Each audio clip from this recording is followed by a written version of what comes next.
Well, welcome everyone. I apologize for the brief delay there while we got this live stream up and running. I am excited to have you guys here today to talk about turning privacy obstacles into opportunities. Privacy has been a hot topic. Can you guys hear me? Yep, there we go. Privacy has been a hot topic lately, as there's been some changes lately in cookies, and we're hearing more and more about data breaches and just general data accessibility on the internet. And so as marketers, this is beginning to start to encroach and constrain on our lives. So we see cookies going away in 2024 from Google and Google Chrome. We see potential legislation in Canada coming up again. There's things going on that impact us. Those don't have to be a burden. They can actually be an opportunity. And we're going to talk about that today.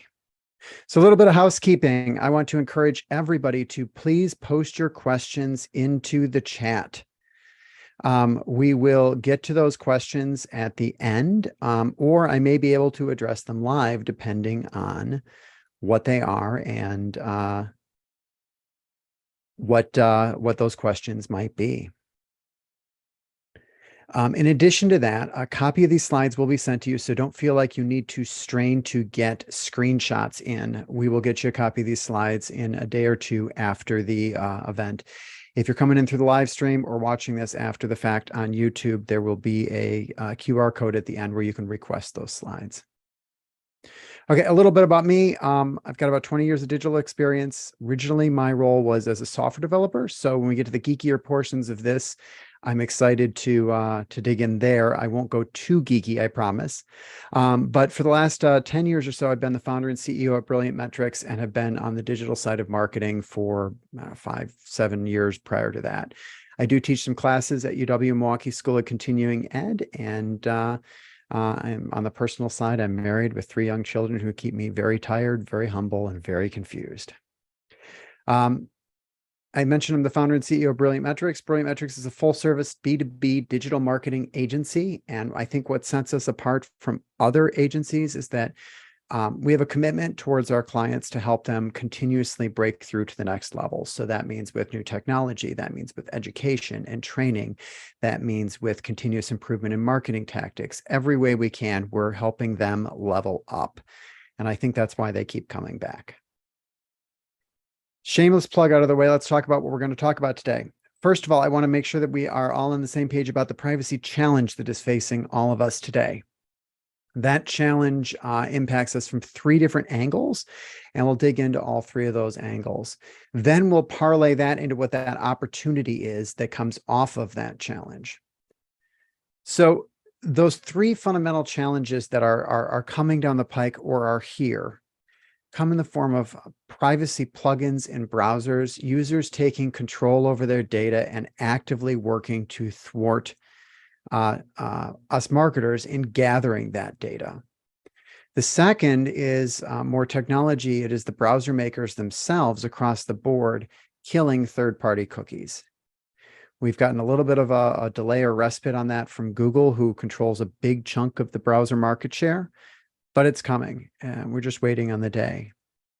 And then third and finally are regulations. We haven't seen a ton of this in the United States, but you never know when that tide's going to change. And also having the controls and the practices in place today in the US only makes it easier for you to stay compliant outside the United States. So why is this an important topic? Well, the tide is changing. This is actually a fairly dated stat going back to 2019.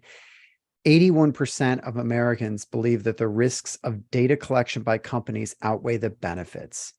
People are no longer content to just hand over their data willy-nilly. And we see this because we see lead generation forms are not getting filled out. People aren't willing to give us that contact info in exchange for that white paper anymore. We see this in the rise in these privacy browsers that we'll talk about in a second.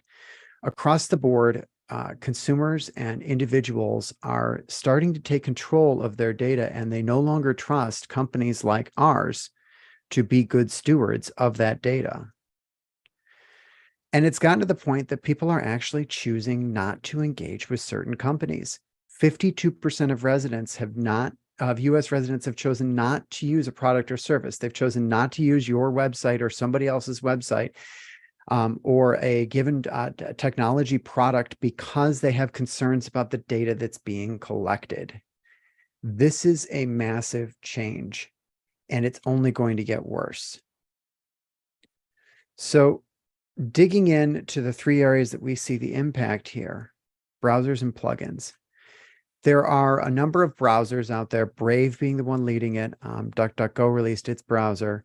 And then a lot of plugins you can load into other browsers like Firefox and Chrome that will limit the amount of data that is released by that browser. Specifically, they will limit cookies and cookie duration so that marketing automation platforms, Google Analytics, any of the advertising platforms, including Facebook, just can't keep track of who you are for any longer than they need to in order for you able to do what you need to do. They block tracking. They actually thwart some of those requests across the internet between your browser and Google Analytics, between your browser and Facebook, between your browser and the ad networks, so that none of that data can seep out to those third parties.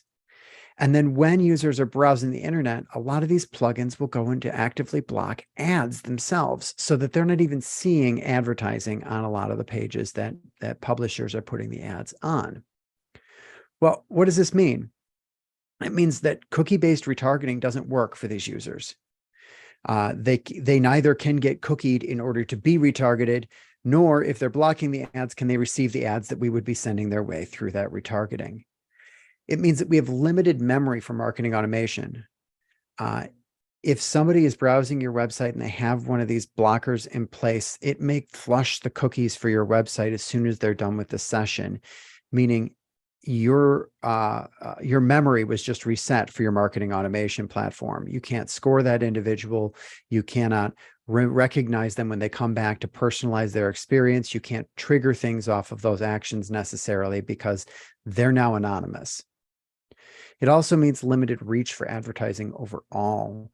Some of our display advertising just isn't getting delivered to some of our audience because they don't have an opportunity to see it. They have an ad blocker on. The second thing really coming across in this change in privacy is on the browser side. Browsers have started to limit the way that cookies work. It started out with third-party cookies, which became evil because a third-party cookie would allow when you're somebody visiting your website to make them receive ads on other websites through retargeting. Third-party cookies required to be able to do that on a browser-by-browser level. Third-party cookies also allowed, while somebody was out browsing the New York Times, for example, that data about what page they were on and what they were viewing could be then sent back to an advertising company to track browsing behavior and build a behavioral profile around that person, as well as be able to demonstrate that that person saw that ad impression and some of that view-through attribution required that third-party cookie. So third-party cookies were first. Every browser has banned third-party cookies except for Google Chrome, both on Android and on computers. Google Chrome still allows third-party cookies and will through some point in 2024, and then they're going to pull the plug. They've had some issues Google's had some issues trying to come up with advertising products that replace the utility of third-party cookies. And until they get those products in place, they keep pushing the deadline back. I think they've pushed it as far as they can. So that's third party, but first party cookies have also come under attack. And the reason is a lot of platforms figured out, well, wait a minute.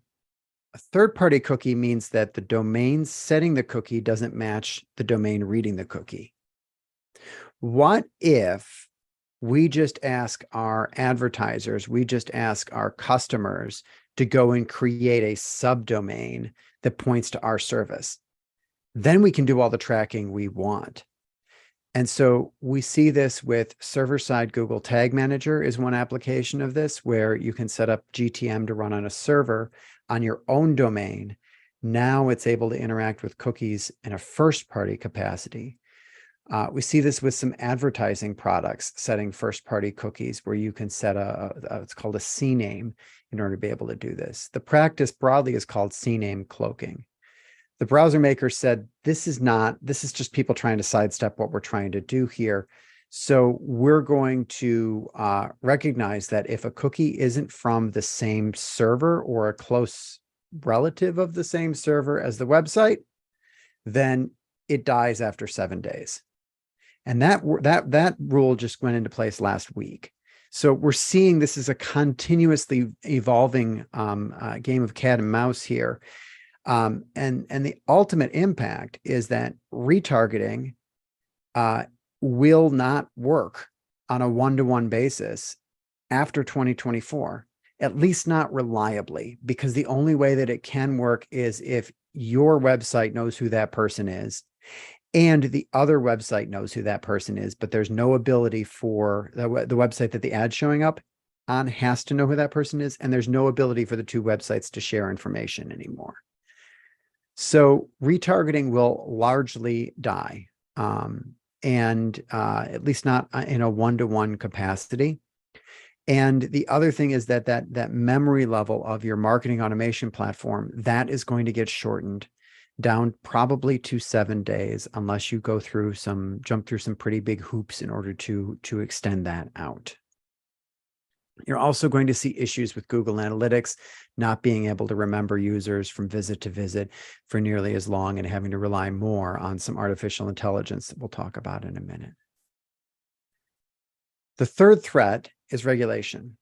Now, we are in the United States where this has not become a reality yet. And I don't see anything on the horizon saying it's going to become a huge reality here, the exception being the CCPA in California. Now, the CCPA in California is interesting. Its primary objective is to prevent the sale of personal information.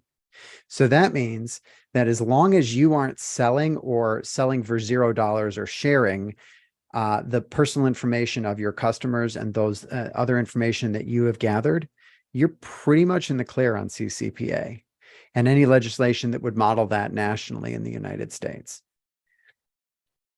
That's in the United States, though. If we flip over the border to Canada, Canada has had the PEPITA Act in place for a very long time, going on 20 years. That had some restrictions in it, but they're working to replace that with the CPPA, which is basically the GDPR moved into Canada. I think they're going on round 3 of trying to get that through right now, and it's looking pretty good. And I think they're just going to keep pounding at it until they can get it through, because it keeps getting close. That legislation keeps getting close to getting passed in Canada. So now we just have to go right over the border there, and we've got some regulations that we have to follow. You've got LGPD, and down in Brazil, you've got GDPR in all of Europe. And here's the thing with these regulations. They protect the personal information of their citizens, meaning you cannot collect or own or use any of that information without their citizens' express permission, regardless of where that citizen physically exists.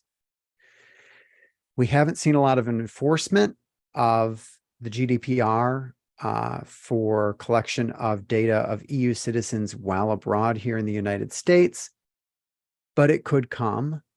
And certainly as this patchwork of regulation becomes a little bit more consistent and global, which is the direction that it's going, we're going to see more of that. So what does this mean? It means that as marketers, a lot of our practices of just grabbing lists from trade shows and dumping them in our website, or purchasing lists from list brokers or ZoomInfo or wherever and just dumping those people into our marketing is becoming increasingly not okay. Again, we're okay in the United States, but it's important that we as marketers have controls in place to limit our actions on that data outside the United States today. And I can't say for sure that we're going to be good for forever. It just takes some shifts in the political winds where American citizens start hounding their senators about privacy, and we'll see the same legislation here. So how do you turn this into an opportunity?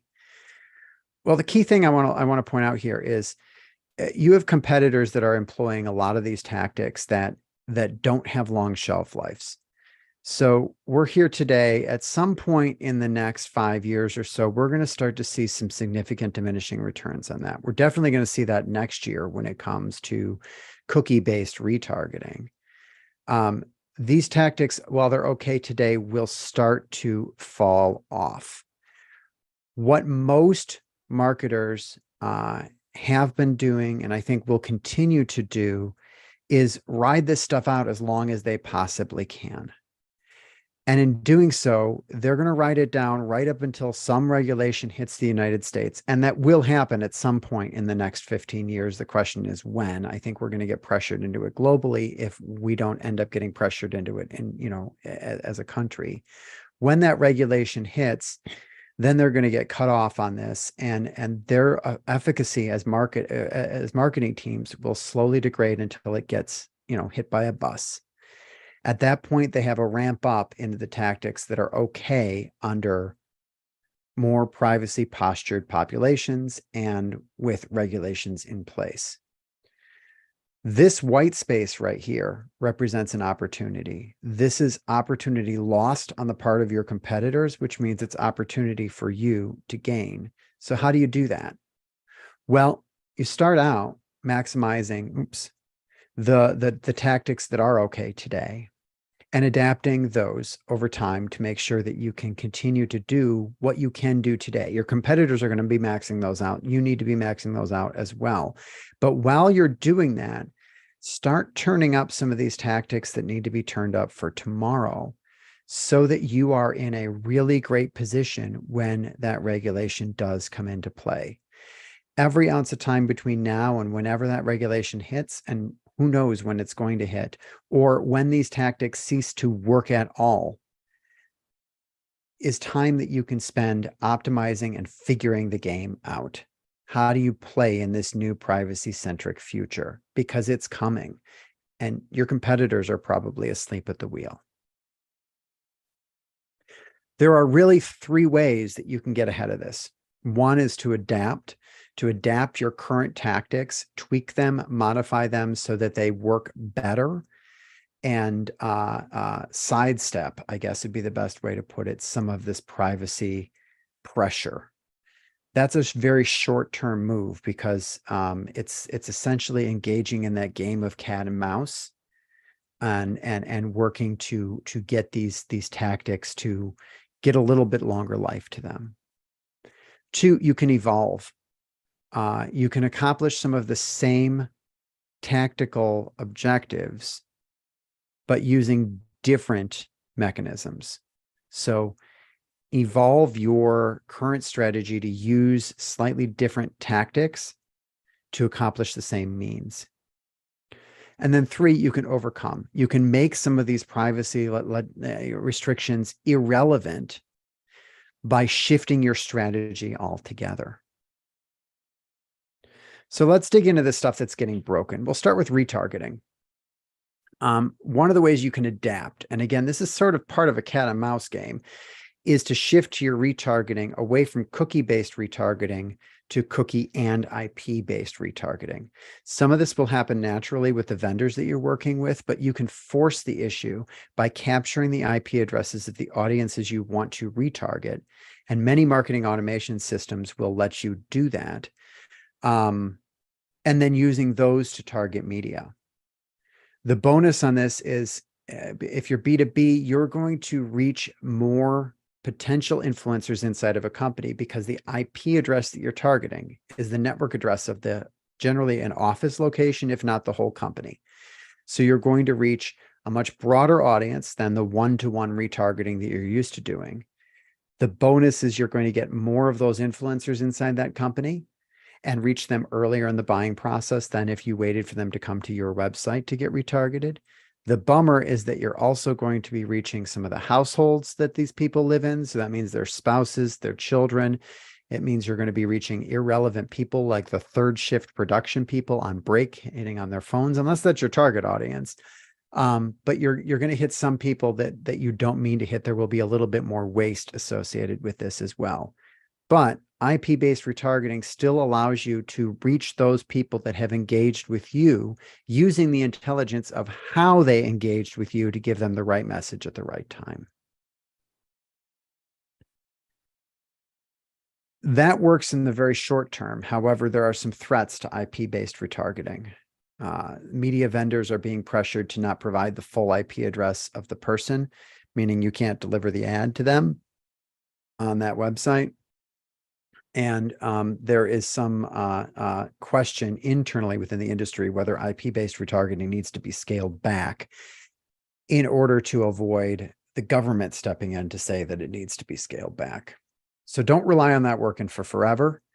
Instead, focus on getting opted in engagement. Focus on getting people to opt into receiving messages and content from your brand on other channels. And the way to do that is to create experiences that go well beyond just an email newsletter sign up.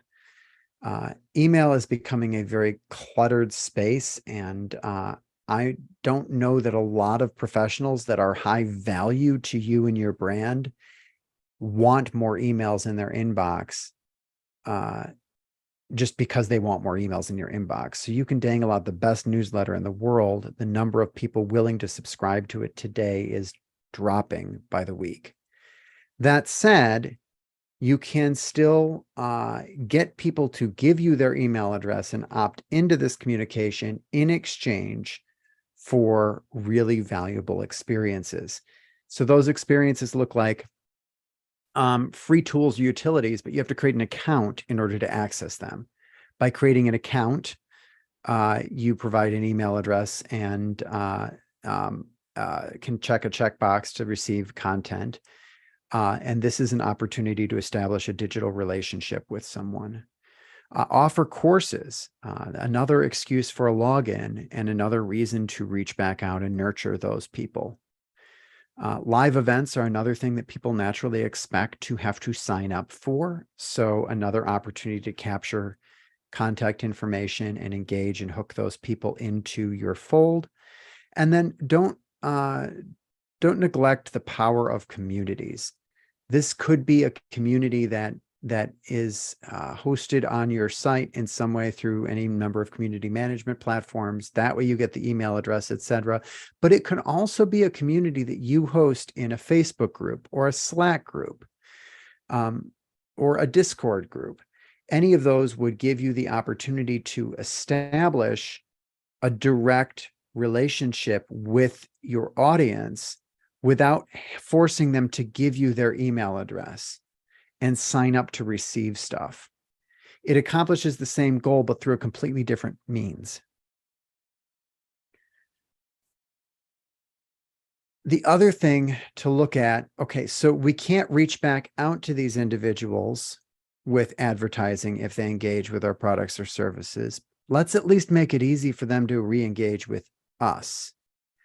So that means making sure that you've checked the boxes from an SEO standpoint.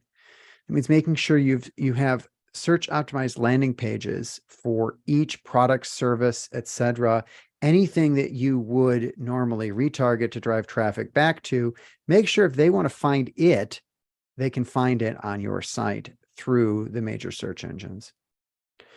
Also, this is a good opportunity to check your on-page SEO. Just make sure that you're doing the things that you need to do to make your website as easy to read by the search engines as possible. Because it's great if you've got a landing page. If Google can't understand that landing page, it's not going to surface it up in search results for those who want to get back to your product or service. And then finally, rather than evolving those current tactics of I put out an offer out there, now I need to get people back to my offer, or I need to drive my audience back to my offer. Consider shifting your emphasis away from the offer, the product, and diverting some of that effort and resources towards brand. I think with privacy becoming what it is in the 2020s, brand is going to become an extremely important asset to marketers again. It used to be that brand was what sold product. And what happened over the course of the last 20 years is that the technology got to the point that third-party data was able to predict your buyer and get an ad in front of them through third-party data. Facebook was going to know enough about your prospect to know exactly who to put that offer in front of and algorithmically update it. And we had paid search as well as another tactic of simply finding a demand or a need and plugging it with a product. And we sort of got away from some of the fundamentals of marketing in favor of these algorithms and these technology tools that are reliant on having intimate knowledge of our audiences, these third parties having this intimate knowledge of our audiences. And branding has taken a back seat. But the power of brand is just as strong today as it was back then. It's just we haven't needed to really use that power as much. We've been able to move product and drive demand using these intermediaries, these third parties who have these massive treasure troves of data. That may come to an end. And if and or when that does come to an end, if you've got a strong brand, you'll be in a position to win. So playing next level, having a really strong brand and getting more broad reach of your offers, maybe not as targeted, not retargeted for sure, can be an effective play if you have the brand awareness and trust for people to engage with those offers. Let's switch tactics over to marketing automation. Unfortunately, much like Dory here, our marketing automation platforms' memories are going to get to be very short in the course of the next few months. This means that if we want to be able to continue to score our leads, if we want to continue to be able to be responsive to the behaviors and engagements of our audiences, we need to increase the frequency with which people engage with our brands digitally. Our biggest advice to brands looking to do this is not just to crank out more newsletters. Cranking out more newsletters is really hard to do. It's expensive, and it's becomes a hamster wheel of effort. As soon as you get that newsletter out, you got to get the next one out. Instead, focus on building nurtures of evergreen content. If I push a new email into my nurture once a month, every single month, at the end of 12 months, I've got 12 emails in my nurture. At the end of 18 months, I have 18 emails in my nurture. Here's the thing. I don't think any of us remembers the email that we got from that brand 12 to 18 months ago. So after 18 months, I can loop back over and start doubling up the emails each month in my nurture to the point where now people are getting 2 emails a month. So now after 3 years, we're averaging 2 emails a month. I can increase that cadence of production just slightly and really move the needle on the frequency of emails that people get after I get past that 18 months and I've got that first basic nurture built. So consider creating evergreen nurtures and then having people start over at the top and build this asset of this email nurture over time so that you can increase that frequency.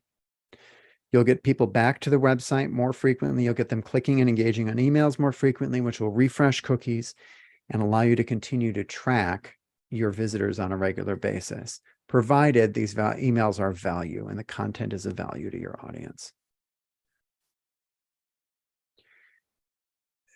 You're not limited, though, just to email. You also have the ability to opt people into receiving messaging on other channels. And this is especially important as the email channel gets more and more saturated. I don't know about you, but for me, the sales automation tools that are out there are making my inbox almost unusable as the number of people sending me unsolicited email offering me something, some meeting about some topic is just absolutely off the charts.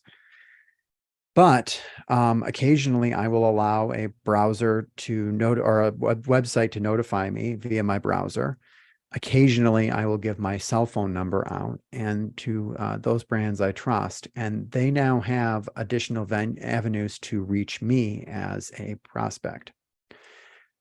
Start building these audiences. You don't necessarily need to activate them right away, but if you have an opt-in from somebody to send a text message, that can be a hugely valuable, provided you don't abuse it. The same thing is true of the browser notifications. Start prompting users, asking them if you can send them browser notifications, and then worry about activating that and pulling that into the experience later. Let's flip over to analytics. From an adaptation, just to get the stuff that's working today to continue working, you've kind of got a friend in Google right now. GA4 does a really great job of using artificial intelligence to fill in the natural gaps that are happening in their data because of these privacy tools, because of a lack of cookies. That said, they're only going to be able to patch that road so much. And so for right now, you're okay, but you want to consider making a pretty significant change into your analytics, and retargeting as well can benefit from this too. And that is to move to server-side analytics. So how does this work? Well, under the current model, I have a WordPress site, right?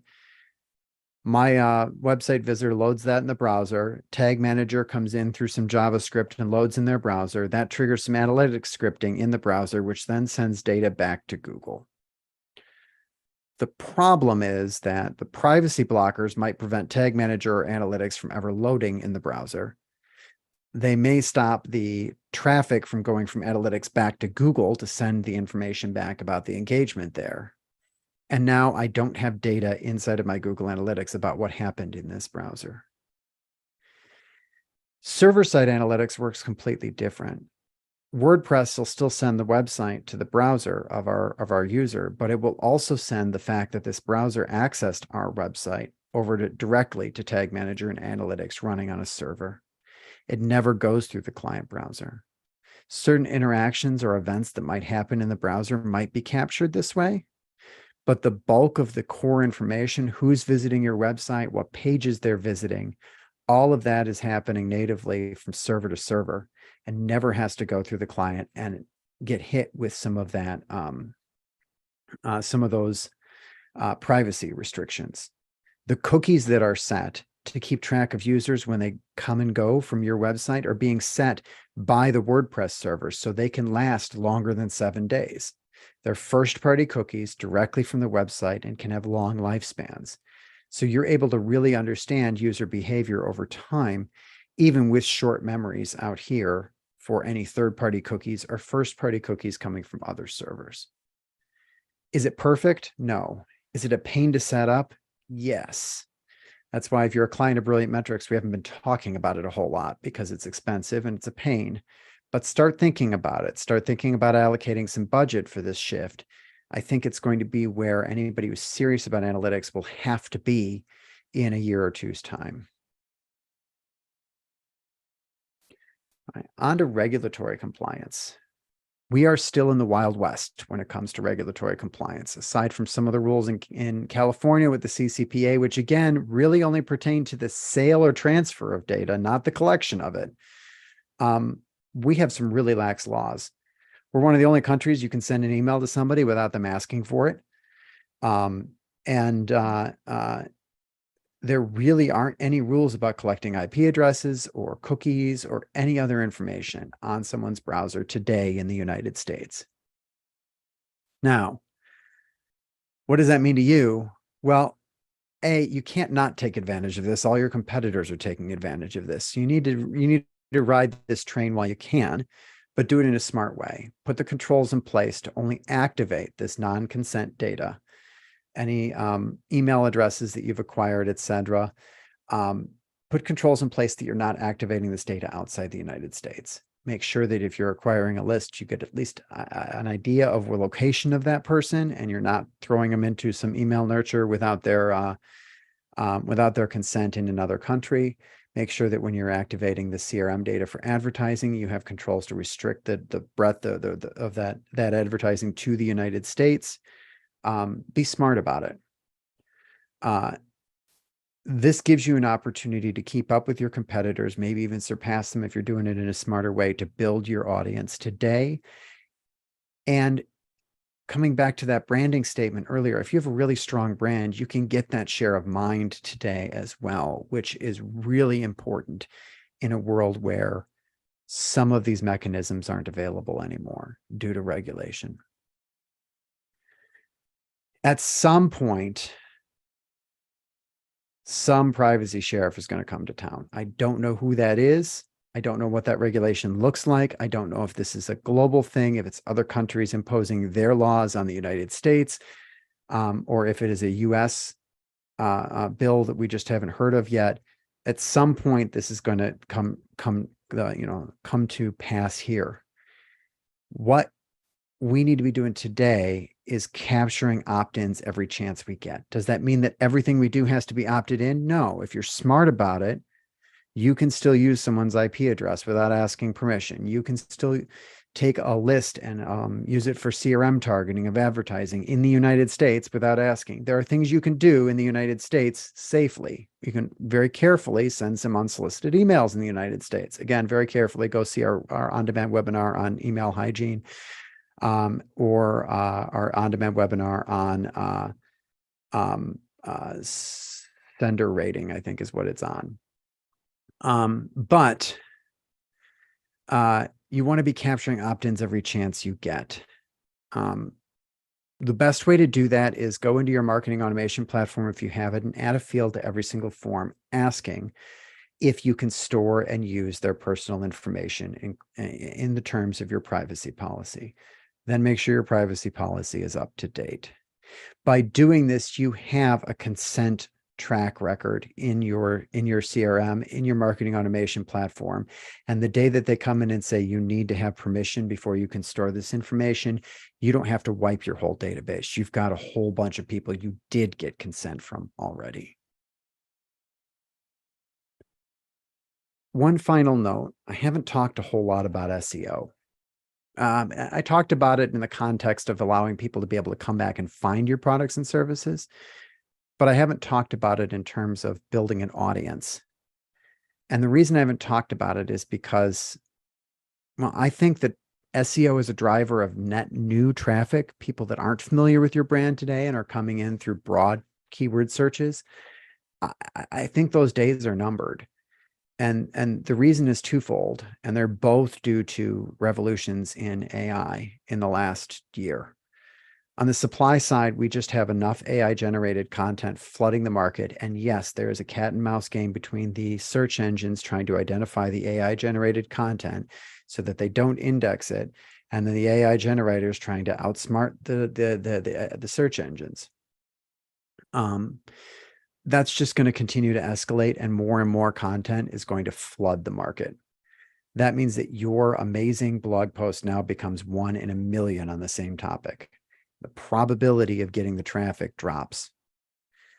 2, on the demand side, user behavior is changing. Savvy users are using tools like ChatGPT to answer the same questions they would have gone to Google for just 2 weeks ago.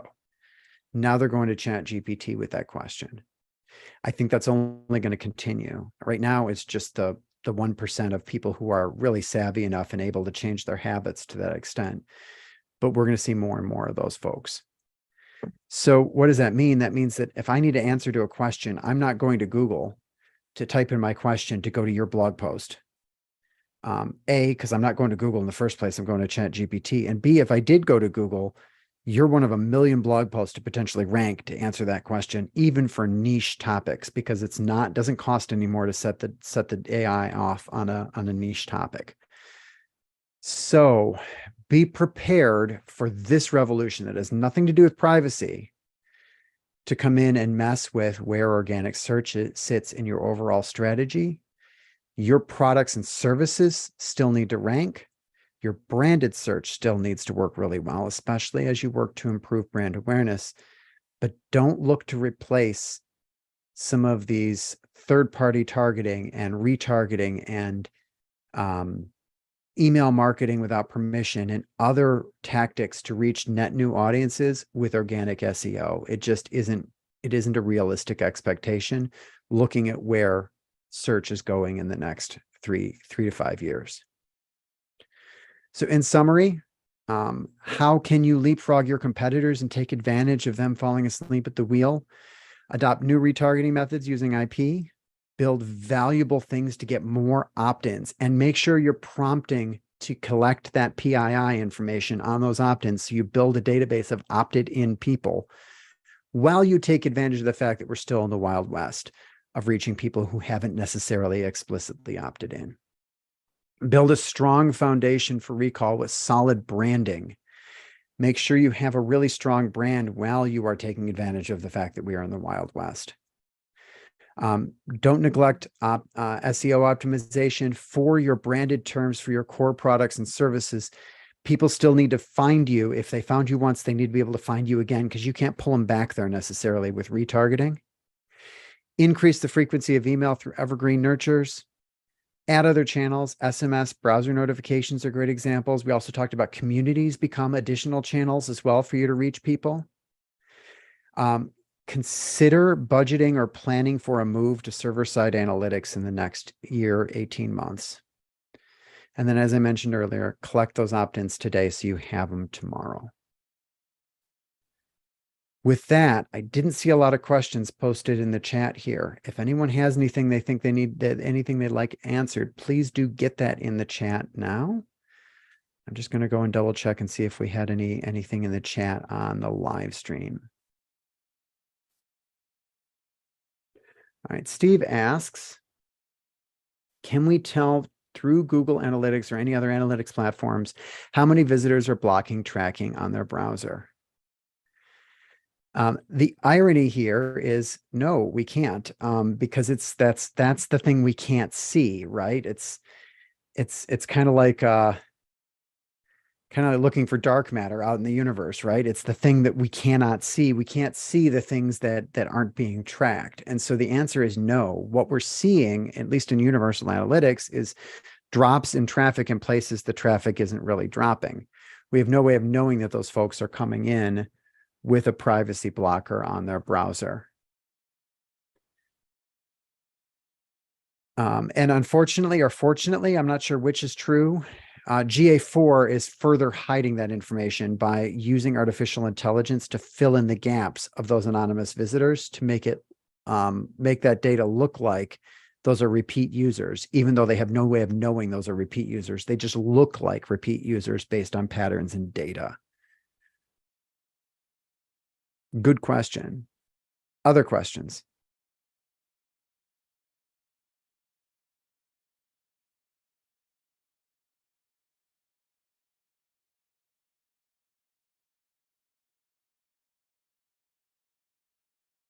Okay. Well, with that, I want to thank everybody for their time today. I do appreciate it. I hope you got some value out of this. If this triggers any other questions, please don't hesitate to reach out to us. And I hope you all have a wonderful Thursday afternoon.